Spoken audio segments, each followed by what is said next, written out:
हो? राशि ने हिमानी से पूछा। मैं सच बोल रही हूँ। अहान शादीशुदा है और एक घर जमाई है। उनकी वाइफ बहुत सुंदर है। दोनों की शादी को 3 साल हो गए हैं। हिमानी जितनी बात जानती थी उसने सब बता दी। घर जमाई? ये सुनकर राशि का मुंह खुला का खुला रह गया। मैंने कभी सोचा था कि अहान घर जमाई होगा। राशि ने कहा। इस वक्त राशि के मन में बहुत सारे सवाल आ रहे थे। वो हिमानी से बहुत कुछ पूछना चाहती थी, पर इतने में वहां अहान और गीत आ गए। मिस्टर अहान, अब मैं चलती हूँ। गीत ने कहा। गीत के चेहरे पर इस वक्त बहुत अजीब सा एक्सप्रेशन था। अहान के रिजेक्शन से वो बहुत हैरान और परेशान थी। मिस गीत, अपना ध्यान रखना। मैं आपको बाहर तक ड्रॉप करने नहीं आऊंगा। अहान ने कहा। अहान जानता था कि अगर किसी ने उसको इनके साथ देख लिया तो फिर बहुत बातें बन जाएंगी। It's okay. I can understand. गीत ने अहान से कहा। Bye girls. Wish you all the best for everything that you do. गीत ने हिमानी और राशि को विश किया। Bye. दोनों लड़कियों ने एक साथ कहा। गीत के वहां से चले जाने के बाद अहान, राशि और हिमानी वहां खड़े रहे। हिमानी अहान को देख रही थी। जैसे ही उनका आई कांटेक्ट हुआ, हिमानी ने अपनी नजरें नीचे कर ली। इस वक्त राशि अहान से पूछना चाहती थी कि क्या वही टाइकून है जिसने उसे गिफ्ट दिए थे, पर उसने नहीं पूछा। उसने सोचा कि अगर वो अहान हुआ तो भी वो सच नहीं बताएगा। कुछ सेकंड्स बाद अहान ने कहा, अगर रोहित आगे कोई प्रॉब्लम क्रिएट करे तो मुझे बता देना, मैं उसे देख लूंगा। अहान जानता था कि रोहित के जैसी पर्सनालिटी कैसी थी और वो बदला लेने के बारे में जरूर सोचेगा। आखिर उसने 20,000 लोगों के सामने उसे पंच मारा था। रोहित के लिए बदला लेने का सबसे अच्छा जरिया हिमानी थी। जब तक रोहित अहान को परेशान करता था तब तक वो हैंडल कर सकता था, पर अगर वो हिमानी को नुकसान पहुंचाने की सोचता तो हिमानी उसे अकेले हैंडल नहीं कर सकती थी। ओके, हिमानी ने कहा। इस वक्त उसे बहुत शर्म आ रही थी, क्योंकि जब से वो अहान से मिली थी तब से वो उसके लिए नई मुसीबत खड़ी कर रही थी। हर बार हिमानी किसी प्रॉब्लम में फंसती और अहान उसे आकर बचा लेता। इतनी बात होने के बाद तीनों यूनिवर्सिटी गेट की तरफ आ गए। इस वक्त वहां पर 6-7 लग्जरी मर्सिडीज कार्स एक के पीछे एक आई। उन कार्स की स्पीड देखकर सिक्योरिटी गार्ड्स ने उन्हें रोकने की हिम्मत नहीं की। जैसे ही वो कार यूनिवर्सिटी कैंपस में पार्क हुई, सब स्टूडेंट्स डर गए। वहां का माहौल बिल्कुल बदल गया था। सब जानते थे कि वो कार्स वहां पर कुछ प्रॉब्लम क्रिएट करने आई थी। इसके अलावा ये अंदाजा लगाना भी आसान था कि वो वहां क्यों आए थे। सब जानते थे कि वो वहां पर अहान से बदला लेने आए थे। चैन फैमिली ने तो बहुत जल्दी एक्शन ले लिया। अब लिटिल प्रिंस ऑफ पियानो के साथ क्या होगा? मैंने सुना है कि वो बहुत डेंजरस है। हम इनसे बचना अहान के लिए पॉसिबल होगा क्या? मुझे नहीं लगता कि ज्यादा कुछ होगा। आखिर अहान तो गीत कपूर को जानता है। अरे उससे क्या फर्क पड़ता है? गीत कपूर सिर्फ एक सुपरस्टार है, वहीं चैन फैमिली बिजनेस टाइकून है। तुमने सुना नहीं है कि इनका बहुत बड़ा ज्वेलरी का बिजनेस है? ये बिल्कुल सही बोल रहा है। विजय जैन और गीत कपूर का कोई मुकाबला नहीं है। अगर गीत कपूर पावरफुल है तभी वो एक दोस्त के लिए विजय जैन से पंगा तो बिल्कुल नहीं लेगी। सब लोग आपस में बात कर रहे थे। तभी अहान, हिमानी और राशि के साथ वहां पहुंचा। उन्हें देखते ही उन कार्स में से लोग उतरे और एक लाइन खड़े हो गए। सब ने काले सूट पहने हुए थे और कान में ईयरफोन पहने हुए थे। वो तुरंत अहान के पास आ गए। उनके पास कोई हथियार नहीं थे, फिर भी सब बहुत डरे थे। सारे स्टूडेंट्स सहमे हुए थे और वहां का एनवायरनमेंट बहुत ज्यादा टेंस हो गया था। तुम मिस गीत कपूर को कैसे जानते हो? उनके लीडर ने अहान से पूछा। तुम्हें क्या बताऊं? अहान ने कहा। अहान समझ गया था कि वो लोग जैन फैमिली से आए हैं। उसने फैसला किया कि वो उनको ज्यादा भाव नहीं देगा। अहान का जवाब सुनकर लीडर का मुंह बन गया।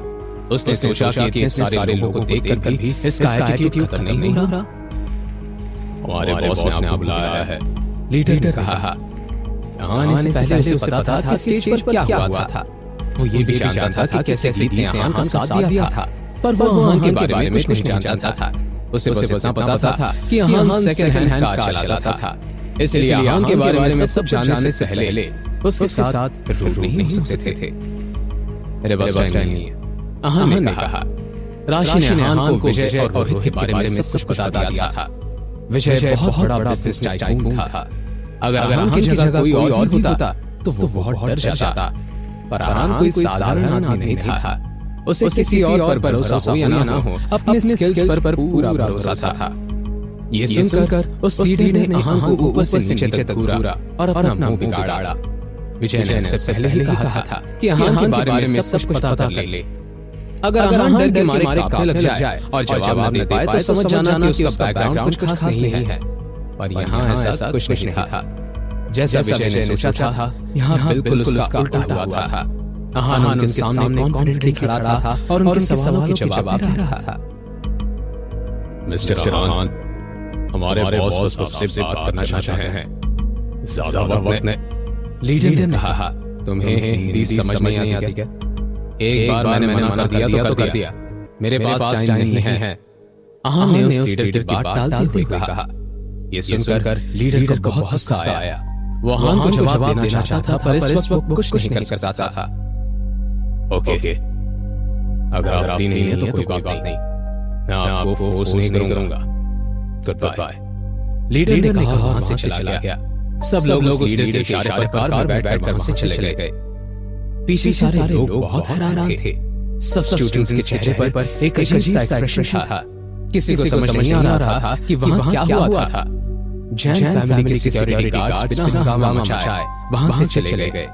रोहित के साथ इतना कुछ हो गया था, फिर भी विजय चुप था। यहाँ आखिर चल क्या रहा है? किसी स्टूडेंट ने कहा। अरहान के पीछे खड़ी हिमानी और राशि भी बहुत परेशान लग रही थी। उन्होंने पुलिस को बुलाने का पूरा प्लान बना लिया था, पर यहाँ तो कुछ अलग हो गया था। अरहान ने एक जवाब से वहां के सब लोगों को भेज दिया था। उसके एक जवाब से वहां के सब लोग चले गए थे। अरहान ने जब सबको देखा तब उनके रिएक्शंस अरहान की एक्सपेक्टेशन के हिसाब से ही थे। सबको लगता था कि गीत बस एक सुपरस्टार है, कोई भी उसकी रियल आइडेंटिटी नहीं जानता। बहुत कम लोगों को पता था कि गीत इंदर कपूर की पोती है। उनके सामने विजय की कोई भी औकात नहीं है। यूनिवर्सिटी में इतना कुछ हो जाने के बाद अरहान अपने होटल रूम में पहुंचा।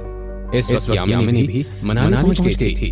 जैसे ही वो स्टेशन से बाहर निकली, शनाया उसका इंतजार कर रही थी। शनाया! यामिनी उसकी तरफ तेजी से चलती हुई गई। कैसी हैं मामा आप? शनाया ने पूछा। मैं ठीक हूँ, तुम कैसी हो? मुझे शेखर ने बताया कि अरहान भी किसी काम से यहाँ आया हुआ है। यामिनी ने कहा।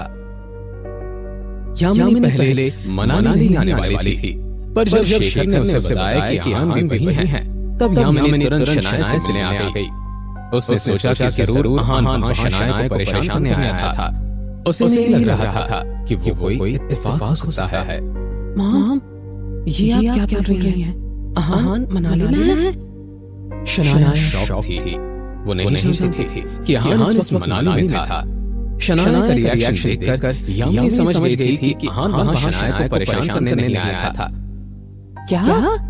तुम इस बारे में नहीं जानती? यामिनी ने चैन की सांस ली। नहीं, शनाया ने कहा। अच्छा है, तुम इस बारे में नहीं जानती। वैसे भी वो वहीं पर हो, तुम्हें क्या? तुम दोनों का डिवोर्स हो ही चुका है। वो जिए हमारे उसकी मर्जी। यामिनी ने कहा। ये सब सुनकर शनाया का मुंह बन गया। यामिनी इस वक्त सिर्फ शनाया और अरहान को बहुत दूर रखना चाहती थी। इस वक्त शनाया ये सोच रही थी कि कहीं विपुल के साथ जो कुछ भी हुआ उसका कारण अरहान तो नहीं था। शनाया इस वक्त कंफ्यूज थी। शनाया बेटा, इस बार मैं मनाली 2 रीजन की वजह से आई हूँ। पहला तो ये कि मैं देखना चाहती हूँ कि तुम यहाँ काम कर रही हो और क्या कर रही हो, और दूसरा। यामिनी ने एक पॉज लिया। दूसरा? शनाया ने पूछा। वो जानती थी कि उसकी माँ के दिमाग में जरूर कुछ चल रहा है। दूसरा ये कि सानिया ने तुम्हारे लिए एक ब्लाइंड डेट अरेंज की है। यामिनी ने कहा। क्या? शनाया ने चिल्लाते हुए कहा। ये शब्द सुनते ही शनाया गुस्से से लाल पीली हो गई। मॉम, मुझे किसी ब्लाइंड डेट पर नहीं जाना है। शनाया ने कहा।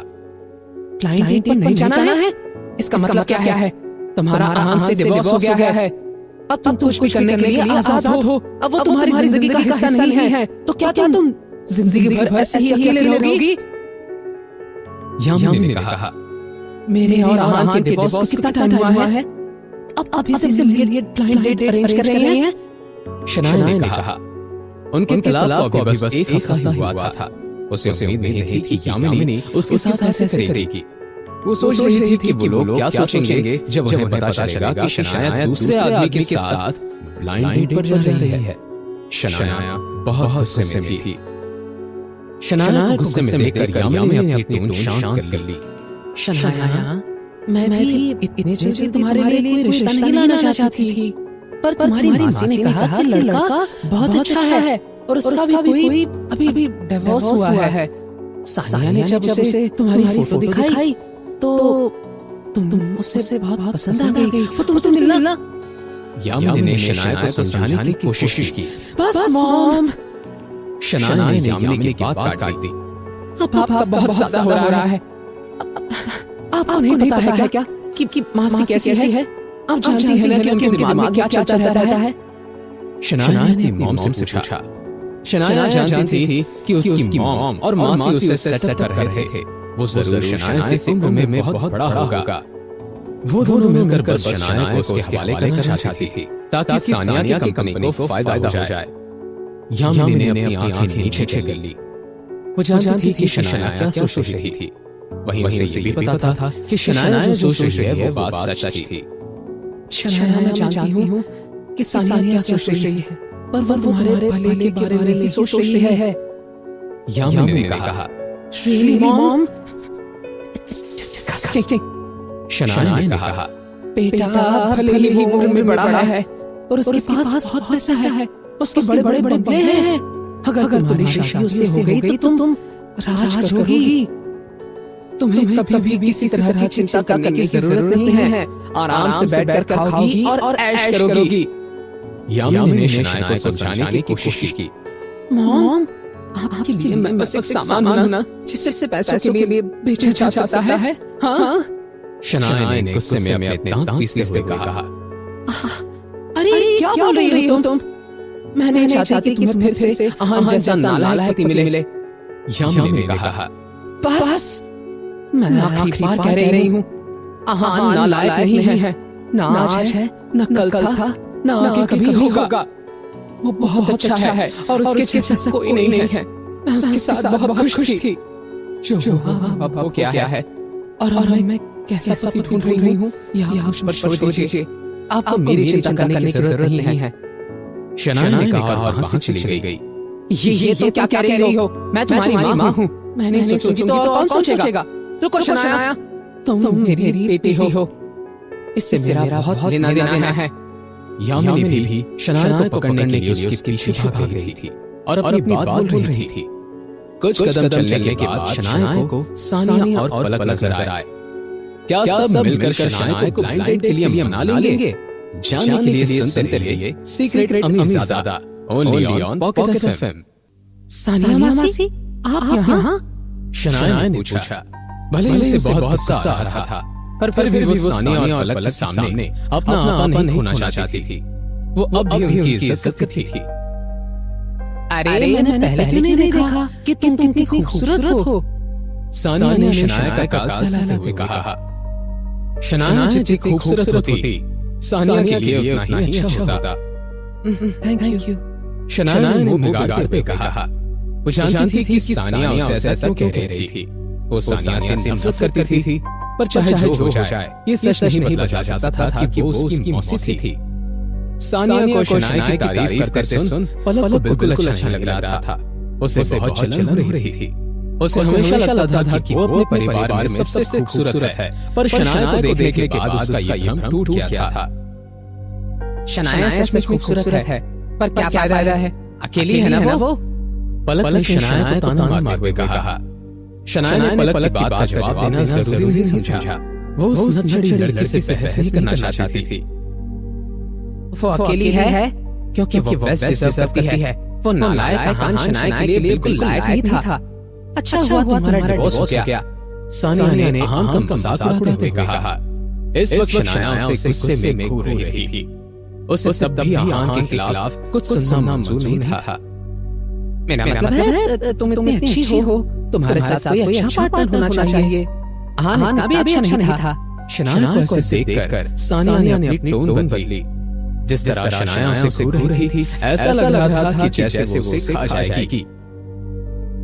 क्या सबने आहान आहान लगा रखा है? हमारा अभी डिवोर्स हुआ है, किसी को मेरी फीलिंग्स की परवाह है या नहीं? शनाया ने गुस्से में कहा। आहान का साइड लेने से बेहतर शनाया को लग रहा था कि वो अपने आप को विक्टिम बना ले। इससे यामिनी और सानिया दोनों ही आहान के बारे में बोलना बंद कर देंगे। हाँ जाने तो इन सब बातों को। सानिया ने कहा। शनाया, मैंने तुम्हारे लिए एक डेट सेटअप की है। यामिनी ने तुम्हें इसके बारे में कुछ बताया क्या? सानिया ने पूछा। सानिया पलक के साथ स्टेशन इसलिए आई थी क्योंकि उसे लग रहा था कि कहीं कोई गड़बड़ न हो जाए। वो शनाया को अच्छे से जानती थी। शनाया ने मुंह बिगाड़ते हुए कहा, अच्छा है कि यामिनी ने तुम्हें बता दिया। अब तुम कल सुबह अच्छे से तैयार होकर अपनी ब्लाइंड डेट से मिलना। अगर वो तुम्हें पसंद कर ले तो हम अगले हफ्ते ही तुम्हारी डेस्टिनेशन वेडिंग कर देंगे। सानिया ने कहा। मैंने कब कहा कि मैं उनसे मिलने के लिए तैयार हूँ? शनाया ने पूछा। तुमने ही तो कहा ना कि यामिनी ने तुम्हें सब बता दिया है। सानिया ने कहा। फिर उसने यामिनी की तरफ देखा। हाँ, मुझे मॉम ने बताया था, पर मैंने मिलने के लिए हाँ नहीं कहा और मैं मिलना चाहती भी नहीं हूँ, इसलिए आप उन्हें मना कर सकती हैं। शनाया ने रुकी आवाज में कहा। नहीं मिलना चाहती? ये तुम क्या कह रही हो? क्या तुम्हें नहीं पता कि डायरेक्टर दुष्यंत कौन है? तुम उनसे मिलने के लिए मना कैसे कर सकती हो? सानिया ने कहा। मौसी, आप अपने उस डायरेक्टर दुष्यंत के बारे में क्या सोचती हैं? मुझे इससे कोई लेना देना नहीं है। मैंने कभी भी उनसे मिलने के लिए हाँ नहीं कहा था। शनाया ने अपने गुस्से को शांत करते हुए कहा। क्या तुम उनके बारे में एक बार भी नहीं सोच रही हो? सानिया ने कहा। नहीं, और सोचूंगी भी नहीं। शनाया ने स्टर्नली कहा। तुम अपने आप को समझती क्या हो? तुम एक डिवोर्सी हो, डिवोर्सी। अब तुम्हारे पास किसी का साथ होना चाहिए। डायरेक्टर दुष्यंत तुमसे मिलने के लिए मांग गए हैं। ये अपने आप में बहुत बड़ी बात है और तुम ऐसे नाटक कर रही हो। तुम्हें इतना एटीट्यूड आया कहां से? सानिया ने कहा। मुझ में एटीट्यूड कहां से आया ये आपको जानने की जरूरत नहीं है। मुझे जो कहना था मैंने कह दिया। मैं आपके उस डायरेक्टर दुष्यंत से नहीं मिलूंगी और ना ही डेट करूंगी। शनाया ने कहा और सानिया को गुस्से में देखा। इसके बाद वो वहां से चली गई और फिर पीछे मुड़कर भी नहीं देखा। सानिया ने वहीं खड़े अपना पैर गुस्से में पटका। यामिनी, तुम्हारी बेटी बहुत तमीज है। मैंने उसके भले के लिए इतना सोचा और वो कर दिखा रही है। सानिया ने यामिनी से कहा। सानिया, तुम गुस्सा मत हो। मैं शनाया से फिर से बात करूंगी। इस वक्त शायद वो टीचर आहान के बारे में सोच रही है, इसलिए ऐसे बर्ताव कर रही है। यामिनी ने सानिया को शांत करने की कोशिश की। समझाओ अपनी बेटी को। बहुत सारी लड़कियां हैं जो दुष्यंत से शादी करने के लिए मर रही हैं, पर उन्हें तुम्हारी बदतमीज बेटी पसंद आई है। वो आहान से हर लिहाज में बहुत अच्छा है। डायरेक्टर दुष्यंत जैसा दामाद तुम्हें दिया लेकर ढूंढने पर भी नहीं मिलेगा। सानिया ने कहा। मैं समझती हूँ, मैं शनाया से बात करूंगी ना। बस मुझे कुछ दिनों का वक्त दे दो। यामिनी ने कहा। वो चाहती थी कि शनाया मान जाए। कुछ दिन? तुम्हारे दिमाग खराब है? कल से लेकर रेड मैपल होटल आ जाना। मुझे कोई बहाना नहीं सुनना। सानिया ने कहा। वो पहले ही दुष्यंत से वादा कर चुकी थी कि वो उसे शनाया से मिलवाएगी। अगर वो शनाया से नहीं मिला तो उसकी वीपी की पोजीशन खतरे में आ सकती थी। कल यामिनी ने अपने माथे पर पसीना पोंछा। कुछ दिन का टाइम नहीं मिल सकता? शनाया को मनाना थोड़ा मुश्किल है। यामिनी ने कहा। तुम्हें क्या लगता है डायरेक्टर दुष्यंत को कुछ और काम नहीं है? कल मतलब कल। और अगर तुम्हारी बेटी कल नहीं आई तो मुझसे बुरा और कोई नहीं होगा, समझी? सानिया ने गुस्से में कहा। रिलैक्स सानिया, मैं शनाया को लेकर आऊंगी, डोंट वरी। यामिनी ने कहा। सानिया का गुस्सा देखकर यामिनी के पास उसकी बात मानने के अलावा कोई और ऑप्शन नहीं था। बेचा। सानिया ने कहा और अपने पैर पटकते हुए अपनी बेटी के साथ वहां से चली गई। मॉम, आप इतने डेस्परेटली क्यों चाहती हैं कि शनाया कैरेक्टर दुष्यंत से मिलने के लिए मान जाए और उनसे शादी कर ले? अगर उनकी शादी के बाद वो हमारे सिर पर बैठकर नाचने लगी तो? पलक ने पूछा। अरे ऐसा कुछ नहीं होगा।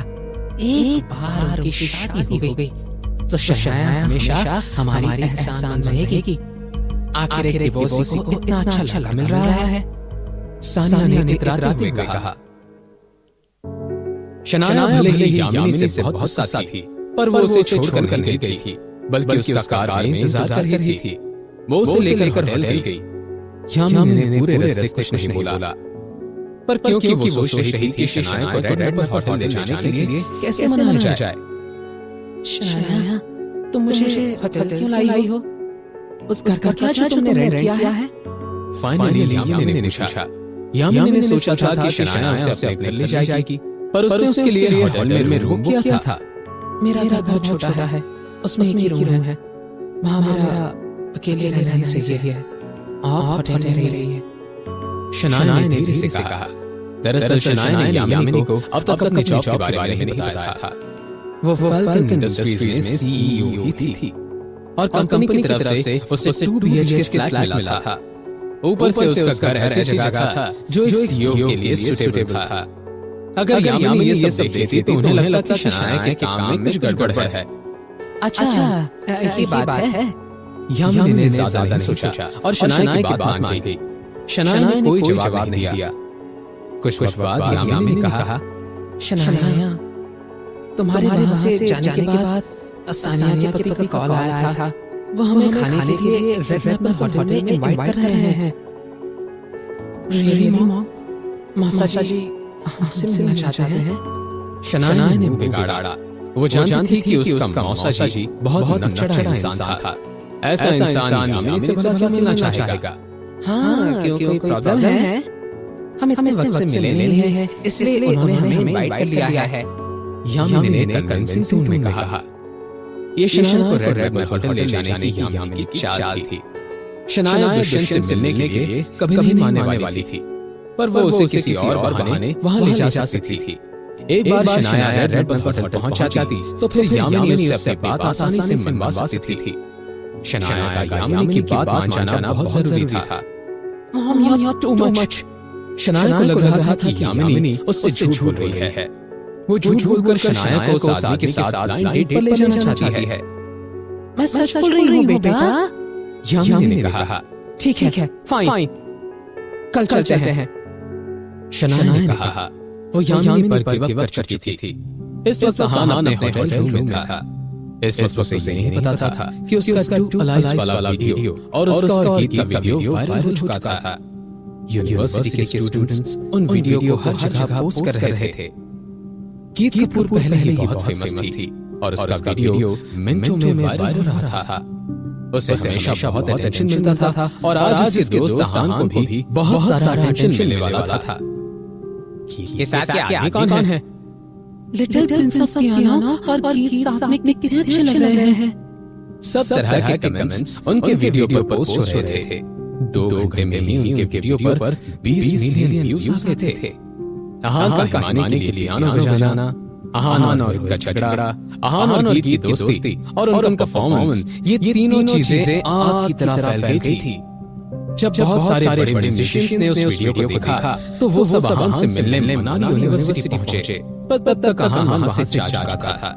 उन्होंने प्रिंसिपल से हाथ जोड़कर रिक्वेस्ट की कि जब अहान वापस आएगा तब उन्हें जरूर बताया जाए। वो सब अहान को अपना मास्टर मानने लगे थे। वो सब अहान को ऑनररी प्रोफेसर की तरह हायर करना चाहते थे। अहान की परफॉर्मेंस ने सबको उनका दीवाना बना दिया था। प्रिंसिपल के पास कोई ऑप्शन नहीं था, इसलिए उन्होंने अपना सर हाँ में हिला दिया। पर उन्हें उम्मीद नहीं थी कि अहान वापस कभी आ पाएगा। इस वक्त अहान को बड़े म्यूजिशियंस और प्रोफेसर से नहीं बल्कि कबीर और भावे भी ढूंढ रहे थे। उन्होंने भी अहान के वीडियोस को देख रखा था, पर वो दोनों उसके पियानो स्किल्स की वजह से नहीं बल्कि उसके रोहित को पंच करने की वजह से उसे ढूंढ रहे थे।